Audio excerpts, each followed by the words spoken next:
Bismillahirrahmanirrahim. Perkenankan kami berbagi tentang aturan menghadap kiblat ketika sholat. Kiblat kaum muslimin adalah Ka'bah di kota Makkah Al-Mukarramah. Allah berfirman, "Qad nara taqalluba wajhika fis sama', falanuwalliyannaka qiblatan tardaha, fawalli wajhaka syatral masjidil haram, wa haitsu ma kuntum fawallu wujuhakum syatrah." Sungguh aku telah melihat wajahmu menengadah ke langit. Sungguh aku akan mengarahkan kamu ke kiblat yang kamu sukai. Karena itu hadapkanlah wajahmu ke arah Masjidil Haram. Dan di mana saja kamu berada, hadapkanlah wajahmu ke arahnya. Quran Surat Al-Baqarah ayat 144. Bagi orang yang bisa melihat Ka'bah secara langsung, misalnya orang yang berada di Masjidil Haram, maka wajib menghadapkan tubuhnya tepat persis ke arah Ka'bah.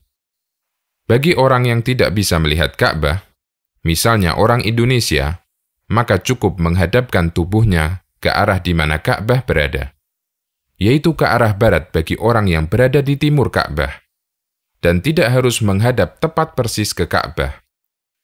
Oleh karena itu, tidak perlu serong beberapa derajat ke utara ketika sholat. Demikian menurut pendapat yang paling kuat. Nabi SAW tidak pernah memerintahkan para sahabat untuk sholat persis menghadap Ka'bah. Beliau bersabda, "Ma bainal masyriqi wal maghribi qiblatun." Antara timur dan barat adalah kiblat. Hadis riwayat An-Nasa'i, Turmudi, dan disahihkan oleh Al-Albani.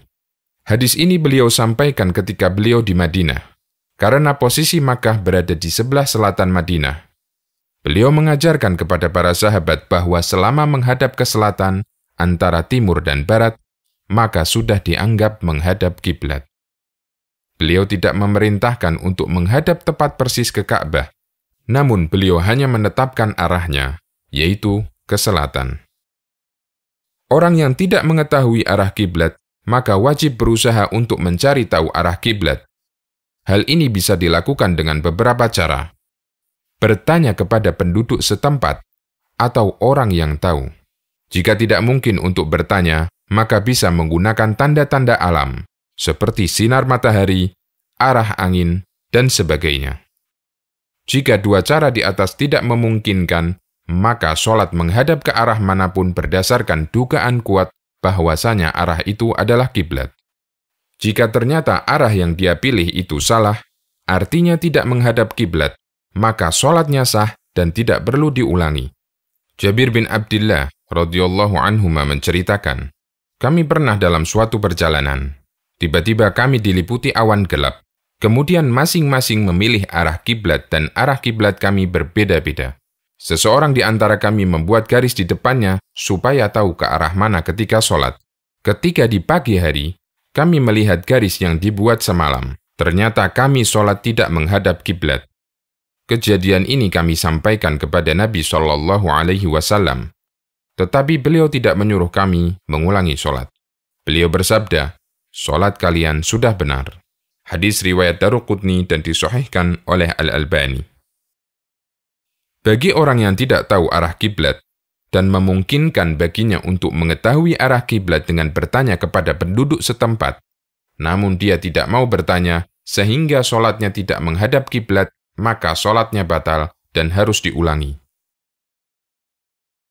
Orang yang sholat dengan tidak menghadap kiblat, kemudian di tengah-tengah sholat dia diingatkan bahwa kiblatnya salah, maka tidak perlu membatalkan sholatnya, namun cukup menghadapkan tubuhnya ke arah kiblat yang benar. Kiblat di zaman Nabi SAW pernah mengalami perubahan. Kiblat pertama adalah Baitul Maqdis di Syam, utara Madinah. Kemudian turun surat Al-Baqarah ayat 144 yang memerintahkan agar kiblat dipindah ke arah Ka'bah di Masjidil Haram, selatan Madinah. Suatu ketika, kaum muslimin di Masjid Quba sholat subuh dengan menghadap Baitul Maqdis, utara. Tiba-tiba datang utusan Nabi SAW di tengah-tengah mereka sholat. Utusan ini mengatakan, sesungguhnya semalam Rasulullah SAW telah mendapat wahyu.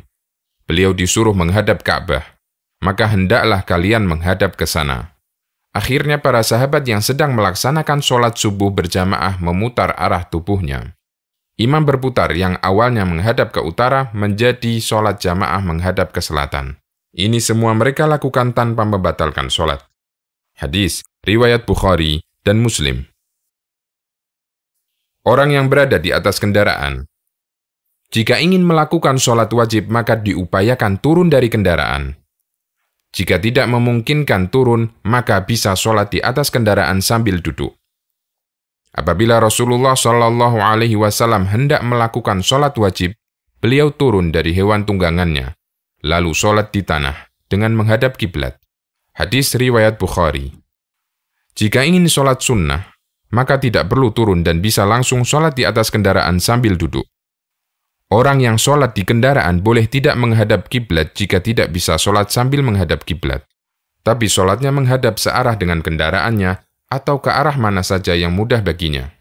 Ketika Rasulullah SAW bepergian, beliau biasa melakukan sholat sunnah di atas hewan tunggangannya dan menghadap ke arah hewan tersebut menghadap ke timur atau ke barat. Hadis riwayat Bukhari. Orang yang sedang dalam perjalanan dianjurkan untuk memperbanyak sholat sunnah di atas kendaraan. Hal ini sebagaimana yang dipraktekkan Nabi SAW, di mana ketika beliau dalam perjalanan, beliau sering melakukan sholat sunnah di atas kendaraan tunggangannya. Kesalahan-kesalahan terkait menghadap kiblat. Yang pertama, sholat tidak menghadap kiblat, tetapi menghadap kuburan wali, sebagaimana yang dilakukan oleh orang Syiah. Yang kedua, serong ke utara beberapa derajat.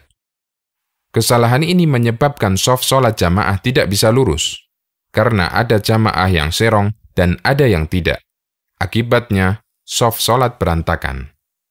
Yang ketiga, terlalu memaksakan diri untuk tepat menghadap Ka'bah, karena Nabi SAW tidak memerintahkan untuk tepat persis ke arah Ka'bah, sebagaimana penjelasan di atas. Kesalahan ini menyebabkan shaf-shaf di sebagian masjid diserongkan ke utara sehingga menjadi tidak teratur. Bisa jadi mungkin ada yang membongkar masjid untuk dihadapkan tepat ke arah Ka'bah. Ini semua merupakan bentuk pemaksaan diri yang terlarang. Nabi SAW bersabda, "Semoga binasa orang yang memaksa-maksakan diri." Beliau mengulanginya sebanyak 3 kali. Hadis riwayat Muslim. Nabi SAW juga bersabda, "Ya ayyuhan nas, iyyakum wal ghuluwa fid din, fa innama ahlaka man kana qablakumul ghuluwu fid din." Wahai manusia, jauhilah sikap berlebih-lebihan atau ghulu dalam beragama. karena sikap ini telah membinasakan umat-umat sebelum kalian. Hadis riwayat An-Nasa'i dan disahihkan oleh Syekh Salim. Demikian, semoga meningkatkan pemahaman kita tentang masalah kiblat.